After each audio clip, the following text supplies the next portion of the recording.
창세기 27장 1절에서 30절인데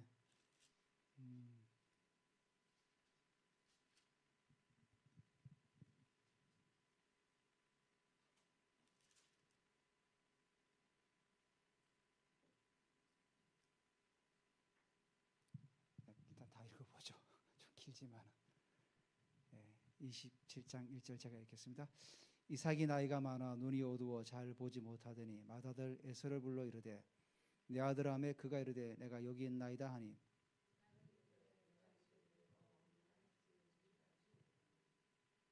그런즉 내 기구 곧 하살통과 활을 가지고 들에 가서 나를 위하여 사냥하여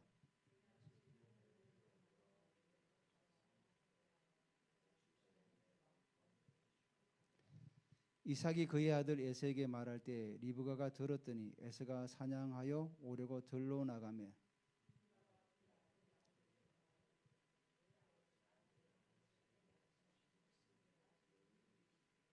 나를 위해 사냥하여 가져다가 별미를 만들어 내가 먹게 하여 죽기 전에 여호와 앞에서 내게 축복하게 하라 하셨으니 염소떼에 가서 거기서 좋은 염소 새끼 2마리를 내게로 가져오면 내가 그것으로 내 아버지를 위하여 그가 즐기시는 별미를 만들리니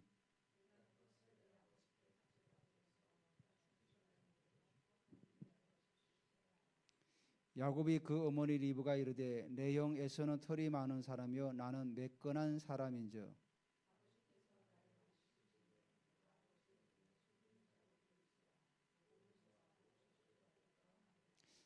어머니가 그에게 이르되 내 아들아 너의 저주를 내게로 돌리라 내 말을 따르고 가서 가져오라.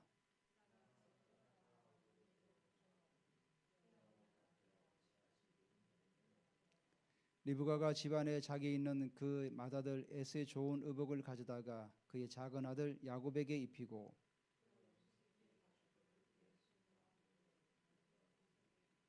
자기가 만든 별미와 떡을 자기 아들 야곱의 손에 주니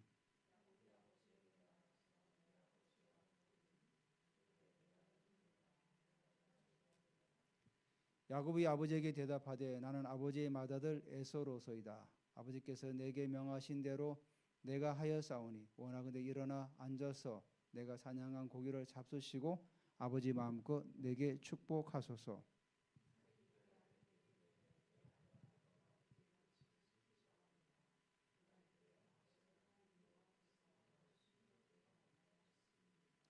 이삭이 야곱에게 이르되 내 아들아 가까이 오라. 내가 가여 내 아들 에서인지 아닌지 내가 너를 만져보려 하노라.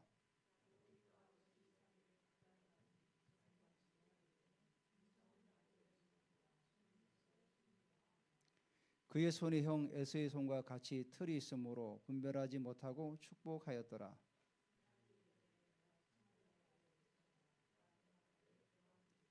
이삭이 이르되 내게로 가져오라. 내 아들아 사냥한 고기를 먹고 내 마음껏 내게 축복하리라. 야곱이 그에게로 가져가매 그가 먹고 또 포도주를 가져가매 그가 마시고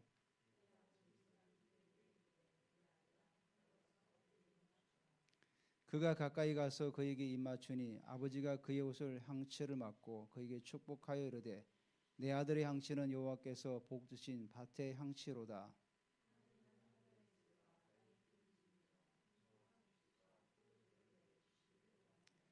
만민이 너를 섬기고 열국이 내게 굴복하리니 내가 형제들의 주가 되고 내 어머니 아들들이 내게 굴복하며 너를 저주하는 자는 저주를 받고 너를 축복하는 자는 복을 받기를 원하노라.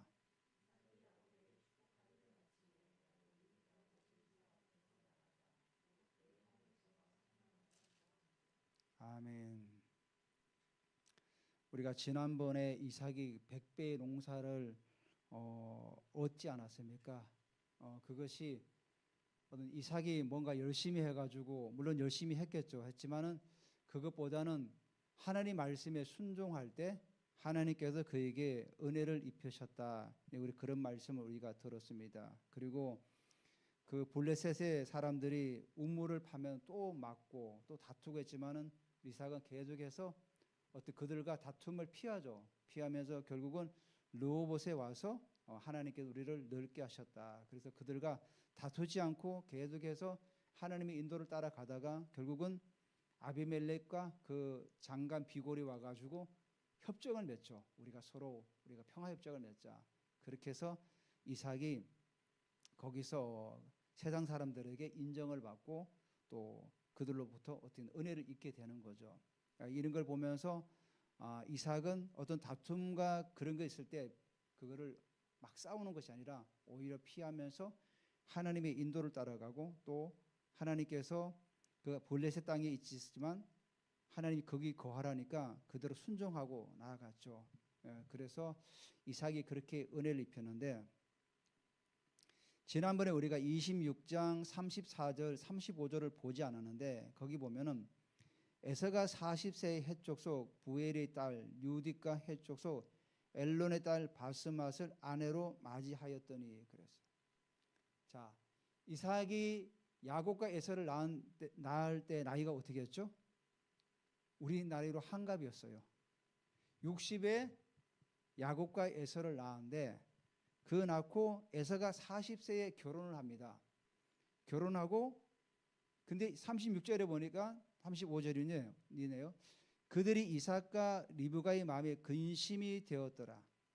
그러니까 에서가 결혼한 그 헷족속의 아내로 말미암아서 부모님이 근심이 되었던 거죠. 왜냐하면 하나님의 언약의 자손이 이방 사람하고 결혼하게 되니까 아무래도 이방 사람하고 결혼하게 되면 그들의 신앙을 또 따라갈 수 있기 때문에 근심이 되었던 거죠.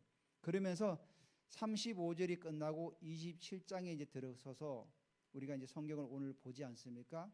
근데 20장 1절에 이삭이 나이가 많아 그래요. 26장하고 27장의 사이가 시간이 37년이 흐릅니다. 성경학자들은 20장이 이삭의 나이가 몇 살이라고 이렇게 추정했을 때 전후 문맥과 장을 계속 연결해서 계산을 하니까 137세예요. 그러면 60세에 야곱과 에서를 낳았고 에서가 40세에 결혼했으니까 100세 아닙니까? 이삭이 100세에서 20장으로 넘어가면서 137세라고 그러니까 37년의 공백이 있었던 거죠. 성경에도 보면은 장을 넘어갈 때 그 시간들이 공백이 남잖아요. 그 기록이 없어요. 그럴 때는 결국은 하나님 말씀이 없었다는 거죠. 이삭이 100세부터 137세까지 끄는 기록이 없다는 것은 하나님께서 말씀하지 않았다는 거죠. 하나님과 말씀이 없었다는 것은 교제가 없었다는 얘기가 되겠죠. 교제가 없었다는 건 영적으로 무뎌졌다는 거죠. 하나님과 교제가 없으니까 영적으로 무뎌지고 자꾸만 회상으로 돌아가고 있다는 증거죠.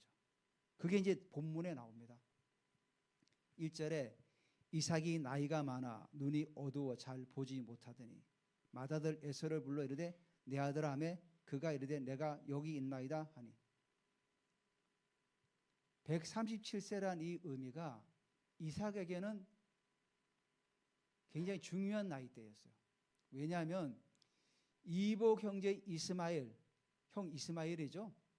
하가를 통해서 아브라함이 낳은 이스마엘이 137세에 죽어요. 그러니까 이삭은 어떻게 생각하겠습니까? 우리 이복 형 이스마엘도 137세에 죽었거든. 나도 지금 137세야. 그러면 본인도 죽음을 예견하고 있었다는 거죠. 그 나이가 많아서 또 눈도 잘 안 보여요. 그래서 맏아들 에서를 부릅니다. 근데 성경이 분명히 리브가가 복중에 있을 때 리브가가 기도할 때 뭐라고 했죠? 큰 자가 작은 자를 섬길 거라고 분명히 얘기했어요. 근데 이 에서는 이삭은 하나님과 교제가 멀어지다 보니까 그 사실을 다 잊어버린 겁니다. 그러니까 눈에 보이는 육신의 맏아들을 지금 부르는 거예요. 자기가 죽을 때가 다 된 줄 알고 부르는 거예요. 근데 하나님 말씀은 분명히 장자가 차자를 섬긴다고 그랬는데 큰 자가 작은 자를 섬긴다고 그랬는데 그 말씀을 다 잊어버린 거죠. 다 잊어버린. 그래서 맏아들 에서를 부릅니다. 그러니까 눈이 어두워졌다는 이 의미가 육신적으로 물론 눈이 어두워질 수도 있지만은 영적으로 어두워져 가고 있다는 거예요. 우리의 영안이 자꾸만 흐려지면 어떻게 됩니까? 세상의 사고방식을 따라가고 있죠. 세상의 사고방식. 다 잊어버리고. 그러면 결국은 하나님 말씀도 다 잊어버리고 세상 사람들이 사는 방식대로 살아가는 거죠. 그러니까 우리가 물론 완벽한 인간이 아니다 보니까 그럴 수도 있죠. 그래서 늘 깨어서 하나님 말씀을 읽고 기도할 때 우리가 조금이라도 하나님의 언약을 붙잡을 수 있다는 거죠.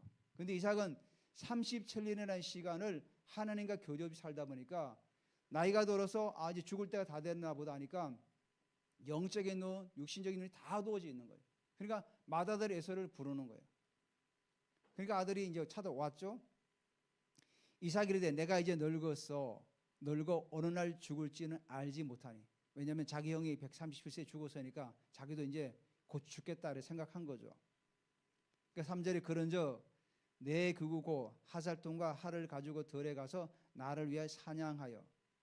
여러분 그 사냥하다는 의미를 한번 27장에 사냥이라는 단어가 6번 나와요. 6번. 그리고 또 별미란 단어가 5번 나와요.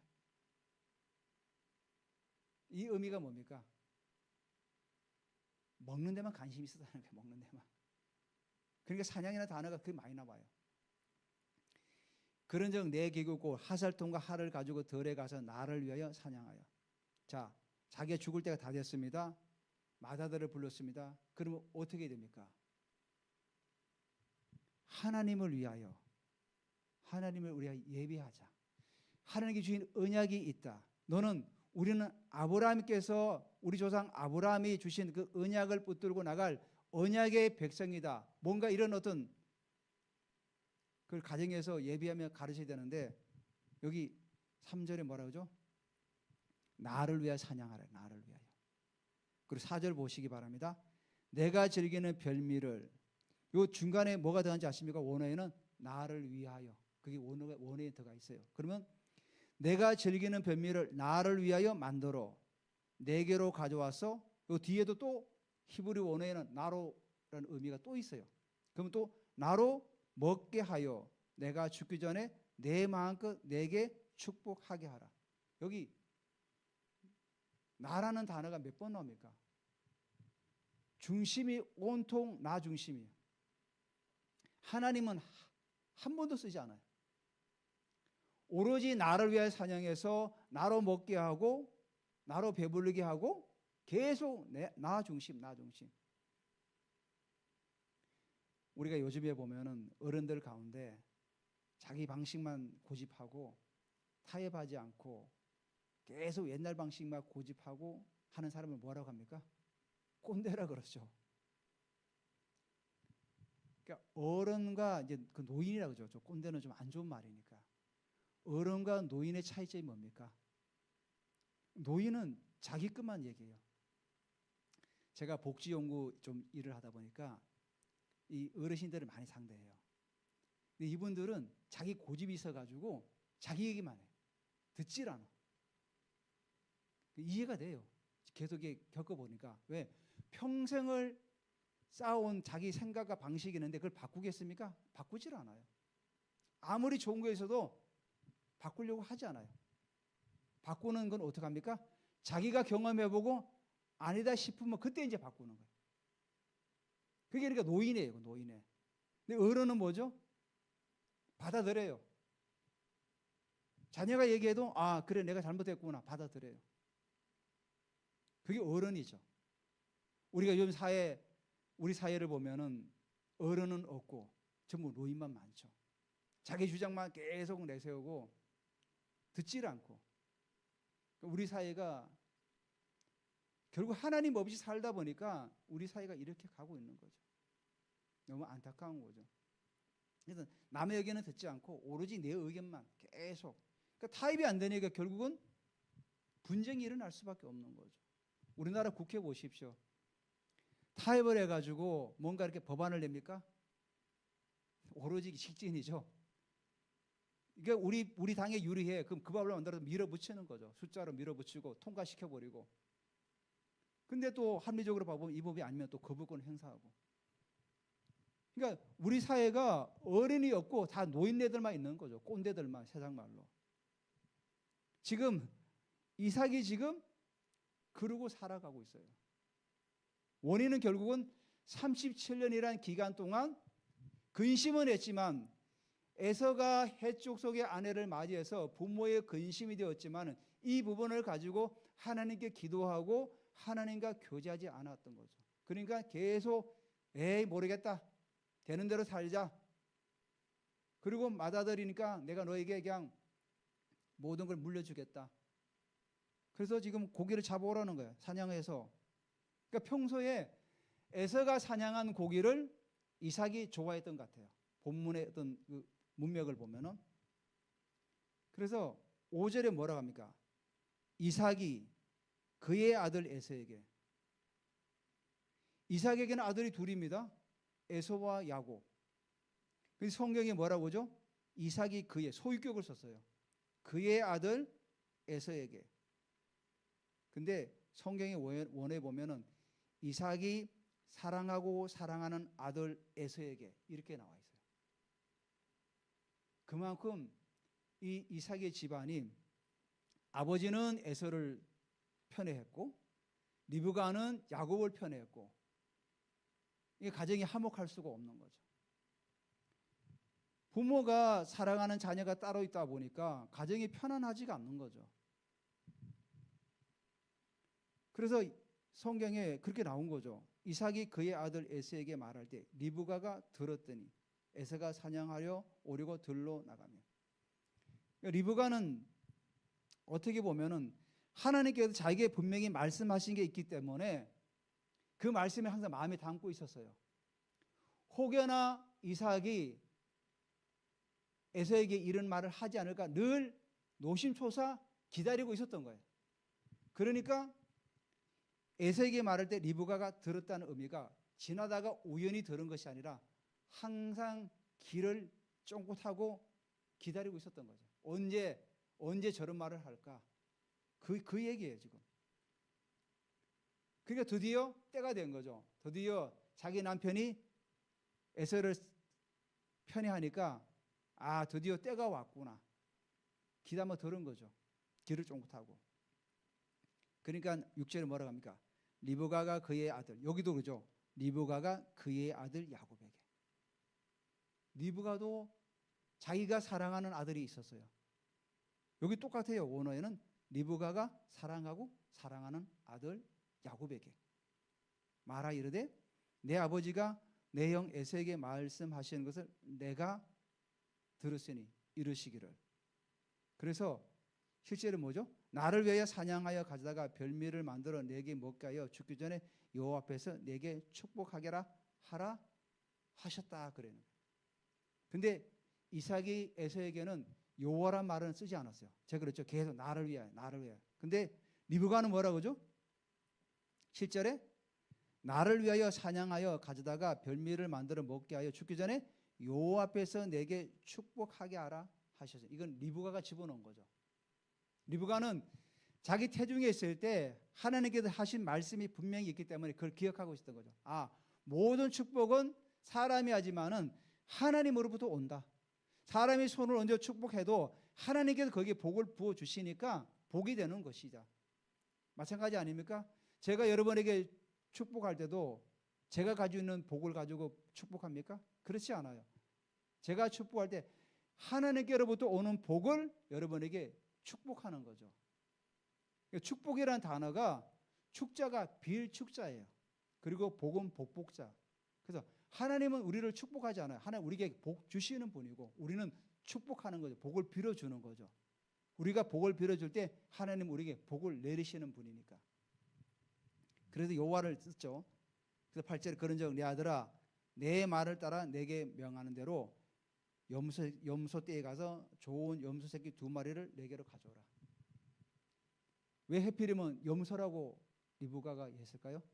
염소 고기가 이 사냥한 고기랑 맛이 비슷하대요. 그래서 새끼 2마리는 새끼가 고기가 연하잖아요. 그래서 2마리를 가져오면은 2마리 중에도 좋은 것만 맛있는 부위만 따로 모아가지고 그걸 요리를 하려고 했던 거죠. 그래서 염소 새끼 2마리를 가져오라는 거예요. 그래서 별미를 만들어서 이제 아버지에게 가져가죠. 그래서 10절에 내가 그것을 내 아버지에게 가져다 드려서 그가 죽기 전에 내게 축복하기 위해 잡수시게 하라. 그러니까 야곱이 뭐라고 합니까? 11절에 야곱이 그 어머니 리브가 이르되 내 형 에서는 털이 많은 사람이요 나는 매끈한 사람인즉 아버지께서 나를 만지실 때인데 내가 아버지 눈에 속이는 자로 보일지라 보금고사하고 저주를 받을까 하나이다. 그렇지 않겠습니까? 에서는 본래 들 사람이기 때문에 털이 많고 굉장히 야성적이고 근육도 뭐 우락부락하고 그런 사람 아닙니까? 근데 야곱은 샌님처럼 집에서 어머니 일을 도와주고 가끔씩 뭐 요리도 만들고 팥죽도 만들고 이러니까 분명히 만져보면 알 거 아닙니까? 이삭이 눈이 어두웠지만은 야곱인지 에서인지 만져보면 분명히 알 거 아닙니까? 그러니까 지금 야곱이 이런 얘기 하라는 거죠. 그러니까 13절에 어머니가 그에게 이르되 내 아들아 너의 저주를 내게로 돌리라. 이게 무시무시한 말이죠. 구약 시대에는 그 족장 시대에 축복하게 되면 그 축복이 그대로 가요. 저주하면 저주한 그대로 또 가버려요. 근데 어머니는 분명히 자기에게 말씀하신 바를 알기 때문에 그 저주가 두렵지가 않았던 거죠. 여기도 저주를 내게로 돌리라는 의미를 내 머리로 돌리라는 거예요. 내 머리로. 이스라엘 백성들이 예수님 당시에 빌라도가 예수님을 재판하지 않습니까? 재판을 해보니까 예수님에게 죄를 찾지를 못해요. 그러니까 빌라도가 이스라엘 백성 다 모은 공회에서 뭐라고 합니까? 내가 보니까 죄가 없다. 그래서 풀어주려고 한다. 그러니까 이스라엘 백성들이 그때 뭐라고 소리칩니까? 없이 하소서 십자가에 못 박으라 그래요. 그러니까 빌라도가 어떻게 합니까? 나는 이 사람의 죄에서 나는 상관치 않겠다. 손을 씻죠. 그때 이스라엘 백성들이 뭐라고 얘기합니까? 그 피를 우리 머리와 우리 후손에게 돌리라고 그래요. 그러니까 이스라엘 사람들의 표현이 그런 표현이에요. 저주를 자기 머리에 돌리라는 거예요. 결국은 어떻게 됐습니까? 이스라엘 백성들이 AD 70년의 말씀 제가 늘 자주 얘기했죠. 예루살렘이 멸망하면서 엄청난 숫자 20만 뭐 30만이 죽었다는. 예루살렘이 어떻게 그 많은 인구가 살았습니까? 그때가 어떤 절기였죠? 명절이 다가오면 그랬잖아요. 명절. 6월절이 다가왔던 때. 명절이 다가오니까 각지에 있던 디아스포라들이 다 모여든 거죠. 평상시에는 뭐 3만 내지 5만 뭐 사이에 살았는데 명절이 다가오니까 이 사람 다 돌아와가지고 왜냐하면 이스라엘에는 3대 절기가 있잖아요. 그 절기는 1년에 한 번씩은 꼭 그 가야 돼요. 성전에 예루살렘 성전에 가서 성전에서 예배를 해야 돼요. 그게 이스라엘 사람들이 의무예요. 의무. 그러니까 아무리 멀리 살아도 고향에 오는 거예요. 와서 하나님께 예배하러 오는 거예요. 그러니까 그 당시 인구가 굉장히 많았던 거예요. 근데 그 사람이 다 몰살당한 거예요. 자기 머리 돌려라 그랬잖아요. 그리고 후손 히틀러가 600만 명을 학살하잖아요. 그러니까 이 저주란 말이 엄청 무서운 겁니다. 근데도 리브가는 그 저주를 자기에게 돌리래요. 왜? 분명히 하나님께서 언약하셨기 때문에 그 언약을 자기는 확실히 붙들고 있었기 때문에 그게 가능했던 거죠. 그래서 리브가는 그러죠. 내 말만 따르고 가서 가져오라고 그래요. 그래서 야곱이 가서 염소 떼 새끼를 가져옵니다. 14절에 그가 가서 끌어다가 어머니에게를 가져왔더니 그의 어머니가 그의 아버지가 즐기는 별미를 만들었더라. 그래서 만들어가지고 리브가가 집안 자기에 있는 그의 맏아들 에서의 좋은 의복을 가져다가 그 작은 아들 야곱에게 입히고 아마도 이 겉옷이 어떤 뭐 제사 때나 행사 때 있는 그런 옷 같아요. 그 옷을 이제 야곱에게 입힌 거죠. 그리고 손에도 뭐 이 염소 새끼의 그 가죽을 또 입히고 해서 별미를 만들어서 이제 야곱에게 이삭에게 가져가요. 가져가서 19절에 보면은 야곱이 아버지에게 대답하되 나는 아버지 맏아들 에서로소이다. 그냥 야곱이 아버지에게 가가지고 아버지 아들 그러니까 에서라고 이렇게 말하면 되지 않습니까? 근데 굳이 맏아들이라고 넣어요. 나는 아버지의 맏아들 에서로소이다. 이게 뭐냐면 맏아들이라는 그 표현 안에 히브리어로 빼꼬르예요. 빼꼬르. 빼꼬르가 장자의 명무도 같이 갖고 있다는 거예요. 모든 재산을 장자가 받는다는 그런 어떤 의미를 함축하고 있어요. 그래서 에서라는 말 앞에 맏아들을 또 집어넣은 거예요. 그만큼 자기는 태어날 때도 형 에서의 발목을 잡고 나오지 않습니까? 항상 이게 뭐죠? 차자라는 데서 컴플렉스를 가지고 있었던 거예요. 아, 나는 언제 맏아들이 돼보겠냐. 그래서 파죽 한 그릇으로 장자의 명무도 사지 않습니까? 그러니까 야곱은 일생 동안 자신이 차자라는 어떤 그런 부분에 있어서 항상 컴플렉스를 가지고 있었던 거예요. 근데 하나님은 분명히 큰 자가 작은 자를 섬긴다는 그 말씀을 붙들었으면 아, 하나님은 언젠가 하나님 방식대로 이끌어 가실 거라는 그걸 기억을 못한 거죠. 붙잡지 못했던 거죠. 그러니까 여기서도 이제 축복을 받을 때 맏아들을 집어넣어요. 아버지의 맏아들 에서로소이다. 아버지께서 내게 명하신 대로 내가 하였사오니 원하건대 일어나 앉아서 내가 사냥한 고기를 잡수시고 아버지 마음껏 내게 축복하소서. 그러니까 20절에 이삭이 그의 아들에게 이르되 내 아들아 내가 어떻게 이같이 속히 잡았느냐. 그가 이르되 아버지 하나님 여호와께서 나를 순조롭게 만나게 하셨음이니이다. 이제 하나님 이름도 팔아먹어요. 또 자기 아버지 이름도 팔아먹고 순조롭게. 이게 순조롭게가 뭐냐면은 노아 홍수 때 동물들이 노아에게 나오죠. 그런 의미를 가지고 있어요. 자기가 나가는데 막 사냥대가 자기에 왔다는 거예요. 거짓말한 거죠. 계속. 거짓말은 계속 거짓말을 낳을 수밖에 없어요. 그리고 이삭이 야곱에게 이르되 내 아들아 가까이 오라. 내가 과연 내 아들 에서인지 아닌지 내가 너를 만져보려 하노라. 그러니까 야곱이 그 아버지 이삭에 가까이 가니 이삭이 만지며 이르되 음성은 야곱의 음성이나 손은 에서의 손이로다. 이제 만져보니까 목소리는 야곱 같은데 손은 에서 같거든요. 근데 뒤에 성경이 뭐라 그러죠? 2, 3절에 그의 손이 형 에서의 손과 같이 틀이 있으므로 분별하지 못하고 축복하였더라. 여기 성경이 지금 우리 성경은 그냥 분별하지 못하고 축복하였다라잖아요. 근데 히브리 성경에는 로가 앞에 있어요. 로는 굉장히 강한 부정어예요. 부정. 그러니까 그럼 무슨 의미죠? 이삭은 절대로 분별하지 못했다. 이 말이에요. 이 의미는 뭐죠? 이삭이가 먹는데 급급해가지고 제대로 자신의 아들이 에서인지 야곱인지 분별하지 대충 그냥 만져보고 그냥 목소리는 뭐 야곱과 비슷하지만 에서 맞구나. 그러니까 성경에서 이렇게 절대 그 부정어가 딱 붙었다는 의미는 이삭이 그만큼 영적으로 분별하지 못한 상태에서 지금 그 일을 하고 있다는 걸 우리에게 보여주고 있는 거죠. 우리가 어떤 일을 할 때 잘 분별해야 되죠. 분별이 너무 중요해요. 여러분 우리가 어떤 일을 우리가 영적인 분별력이 있잖아요. 우리가 예언 훈련도 하면서 그 분별력 있잖아요. 분별할 때 이게 하나님께로부터 왔는가를 어떤 거는 첫 번째로 분별할 줄 알아야 돼요. 이게 하나님의 일이고 하나님께로 왔다는 것인지 그걸 영적으로 먼저 분별할 줄 알아야 돼요. 두 번째는 사람을 분별할 줄 알아야 돼요. 사람을 분별할 줄 알아야 돼요. 아, 이 사람의 성격이 이런 거구나. 이 사람의 성격이 저런 거구나. 좀 조급하거나 또 뭐 이렇게 좀 게으르구나. 이걸 분별할 줄 알아야 돼요.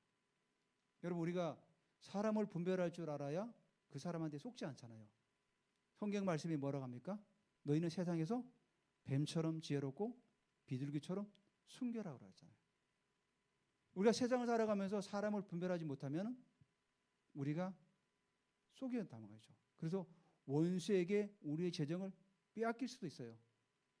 여러분 돈을 빌려주고 받지 못한 사람들이 왜 받지 못합니까? 사람을 분별하지 못하니까 그런 거죠. 그러니까 웬만하면 사람 간의 돈거래는 하지 않는 게 좋습니다. 사람. 돈거래는 은행하고 하라 그러고 그러면 돈을 정말로 급해서 어려워서 빌려달라 그러면은 여러분 그냥 저 돈은 내가 저분을 위해서 내가 그냥 드린다 생각하고 드리세요. 받으려고 생각하지 마세요. 정말 사정이 딱해서 빌려준다 그러면은 그 돈은 내가 받지 않는 걸로 하세요. 웬만하면 은행하고 거래하십시오. 왜냐하면 은행이란 제도가 있잖아요. 돈을 빌리는 제도가 있잖아요. 대한민국이라는 땅에 전 세계적으로. 거기서 우리가 통로를 삼으면 되죠. 세 번째가 우리가 분별할 때 어둠의 영을 분별할 줄 알아야 돼요. 아, 이게 어둠의 역사구나. 분별할 줄 알아야 돼요. 제가 이번에 그 사람을 이제 만나려고 계속 했지만 계속 방해가 있었잖아요. 이게 바로 어둠의 일이죠. 아, 그분도 알아요. 아, 이게 방해하는 게 어둠이구나. 결국은 교회를 못 오게 하는 어둠의 영이 계속해서 이게 지금 방해 공작을 하고 있구나. 그럼 어떻게 돼요? 우리가 영적 싸움을 싸워야죠. 그걸 모르면 어떻게 영적 싸움을 싸울 수 없잖아요.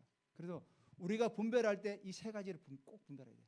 하나님, 사람, 어둠의 영, 원수. 근데 지금 이삭은 사람도 분별 못하고 하나님 일도 분별 못한 거죠. 오히려 어둠에 잡힌 거죠. 하나님 분명히 자기 아내 리브가를 통해서 그 언약의 말씀을 주셨잖아요. 그러면은 아내랑 같이 사니까 그 얘기를 듣지 않았겠습니까? 항상 리브가가 큰 자가 작은 자를 섬긴대. 그러니까 당신 주의하고 항상 기억하고 있어야 돼. 그러니까 리브가는 그 얘기를 했지만 이삭이 다 잊어버리니까 항상 대고 있었던 거죠. 그러니까 드디어 지금 우리 남편이 지금 이상한 일을 하네. 에서를 불렀네. 이렇게 되는 거예요. 분별하지 못하니까. 그러니까 이삭이 이르되 내가 참 내 아들 에서냐? 그가 대답하되 그러하이다. 그래요. 그럼 끝난 거예요. 제대로 분별하지 못하니까 지금 이런 일이 일어나는 거예요. 그래서 이삭이 그에게 이르되 내게로 가져오라. 내 아들이 사냥한 고기를 먹고 내 마음껏 내게 축복하리라. 여기도 나오죠. 내가 축복할 때 하나님의 이름으로 축복한다 말 한마디도 안 해요. 뭐라고 합니까? 내 아들아 사냥한 고기를 먹고 내가 내 마음껏 내게 축복하리라. 야곱이 그에게로 가져가매 그가 먹고 또 포도주를 가져가매 그가 마시고. 지금 야곱이 지금 지극정성을 다해서 아버지를 섬기고 있는 거지. 고기 다 드시니까 포도주 갖다 드리고 또 막 계속 이렇게 서빙하고 있는 거예요 지금. 여기서는 결국은 먹고 마셨지만 하나님이 없는 거예요. 바울이 뭐라 그러죠? 너희가 먹든지 마시든지 하나님의 영광을 위해 살아잖아요. 우리가 살아가면서 먹고 마시는 모든 일에 우리의 유익이 아니라 하나님의 영광을 위해서 살아가라는 건데 여기에는 전혀 하나님의 영광 상관없이 오로지 육신의 미식가처럼 맛있는 거 먹고 그냥 즐기는 것밖에 없는 거예요. 그가 가까이 가서 그에게 입맞추니 아버지가 그의 옷에 항치를 맞고 그에게 축복하여 이르되. 그래서 내 아들의 항치는 여호와께서 복 주신 밭의 항치로다. 하나님께서 복 주신 밭의 항치가 바로 가나안 땅을 말하는 거예요. 너희에게 가나안 땅을 하나님께 주신다. 그 얘기하고 있는 거죠. 하나님께서 아브라함에게 처음 불렀을 때 약속의 땅 가나안을 허락하지 않습니까? 지금 이삭도 이제 그 아들에게 여호와께 복 주신 밭의 향치, 가나안 땅의 향치라는 거죠. 하나님은 하늘의 이슬과 땅의 기름짐이 풍성한 곡식과 포도주를 내게 주시기를 원한다. 여기 이슬이 나오잖아요. 이스라엘은 땅이 굉장히 건조해서 건기와 우기로 나누지 않습니까? 그래서 우기가 겨울철에 한 3, 4개월 정도 그때만 비가 온대요. 그건 많이 오지도 않아요. 그러면 건기 때는 거의 비가 오지 않는데요. 비가 오지 않지만 그 이슬 때문에 곡식이 자란대요. 왜냐하면 그 지중해 습한 공기가 날아와 가지고 그 북쪽에 차가운 공기 만나 가지고 새벽에 이제 이슬로 이제 떨어지는 거죠. 그 이슬이 250일을 내린대요. 그만큼 이슬이 농작물을 재배하는데 굉장히 중요하고 또 풀이 자라야 양떼가 먹고 염소떼가 먹지 않습니까? 그 이슬로 그냥 그 땅이 이제 살아가는 거죠. 그래서 이삭이 그러는 거죠. 하늘의 이슬과 땅의 기름짐이 또 풍성한 곡식과 포도주를 내게 주기를 원한다. 의미가 바로 그런 의미죠. 그러니까 우리가 이 이슬이라는 그 의미 속에서도 우리가 비가 와야 농사가 잘 되지만은 하나님은 이슬로도 곡식을 자라게 하신다는 거예요. 그 정말 그 미미한 그 어떤 물방울 아닙니까? 이슬이. 그런 이슬을 가지고도 하나님은 곡식을 자라게 하신 하나님.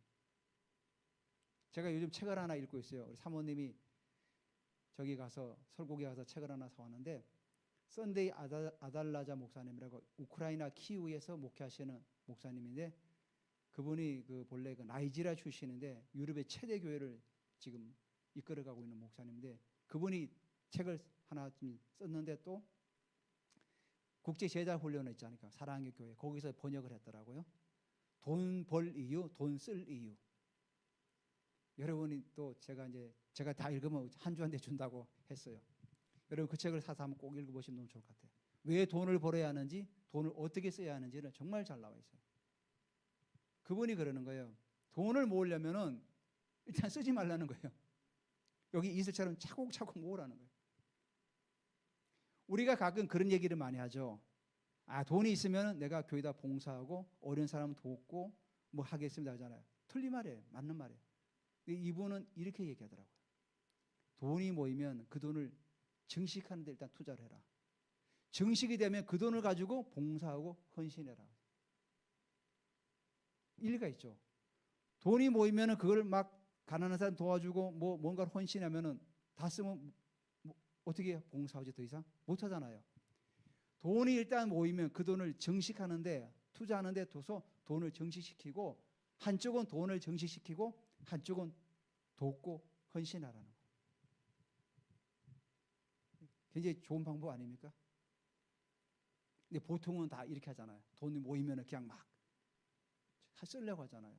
그럼 다 쓰면은 그 다음에 어떻게 다른 사람을 돕죠? 못 돕잖아요. 그렇게 말씀하시고 또 제가 기억 남는 거는 돈을 모으는 사람, 부자가 되는 사람은 돈이 많다고 부자가 아니래요. 먼저는 우리가 부유한 자라는 그런 어떤 뭐죠? 생각을 가지라는 거예요. 돈이 많다고 부자가 아니라는 거예요. 우리 안에 먼저 하나님 주신 부여를 먼저 느끼라. 하나님 주신 부여. 돈을 사랑하는 건 성경이 뭐라고 하죠? 일만하게 뿌리라고 그랬어요. 절대로 돈을 사랑하고 돈을 따라가지 말래 이분은. 본인이 하나님 앞에 의롭고 준비되면 돈은 따라온다는 거예요. 여러분 그래서 우리가 가끔 매스컴에서 로또 당첨된 분들이 잘 사는 분들이 많아요, 적어요? 대부분은 다 탕진해요. 물론 그중에 알뜰하게 사는 사람도 있지만은 그런 사람들은 돈을 받았을 때 그 돈을 굴릴 수 있고 돈을 어떻게 관리할 수 있는 역량이 되는 거예요. 준비가 된 자라는 거죠. 준비가 된 자는 그 돈을 관리할 수가 있어요. 근데 준비가 안 되면 로또 맞아서 100억을 받고 200억을 받아도 돈은 다 빠져나간다는 거예요. 그래서 로또 당첨돼가지고 패가망신하는 분들 많아요. 왜? 준비가 안 됐기 때문에. 그래서 우리가 먼저 준비가 돼야 된다는 거예요. 돈을 관리하고 돈을 부릴 수 있는 준비가 될 때 돈은 따라온다는 거예요. 그래서 29절에 만민이 너를 섬기고 열국이 내게 복종하리. 이게 예수님이 와서 그대로 성취가 되죠. 아브라함의 후손으로 야곱의 후손으로 또 다 나오지 않습니까? 결국은 예수님께서. 그래서 만민이 너를 섬기고 모든 만민이 예수님을 바라보지 않습니까?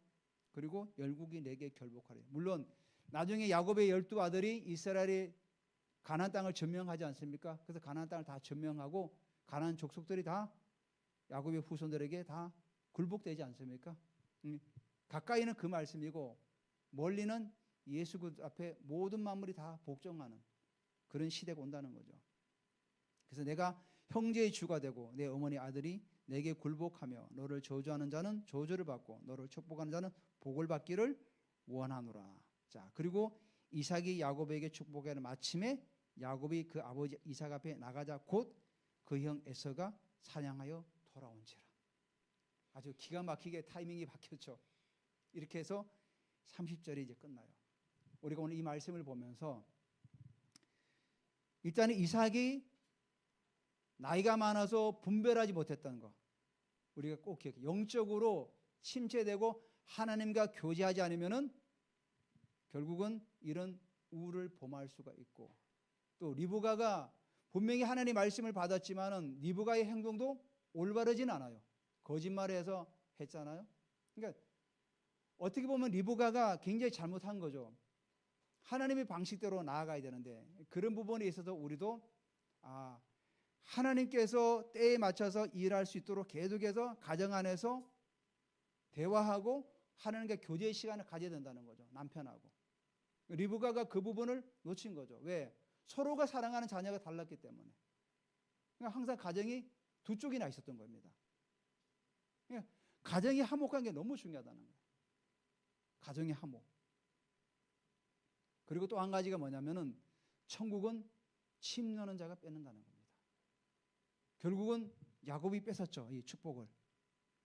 야곱의 방식은 좋지는 않았지만은 영적인 걸 사모하고 장자이면 어떻게 하든지 뺏으려고 천국은 침노한 자의 것이라는 거죠.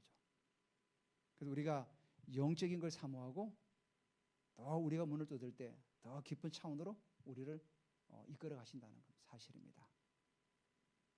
우리가 본문의 말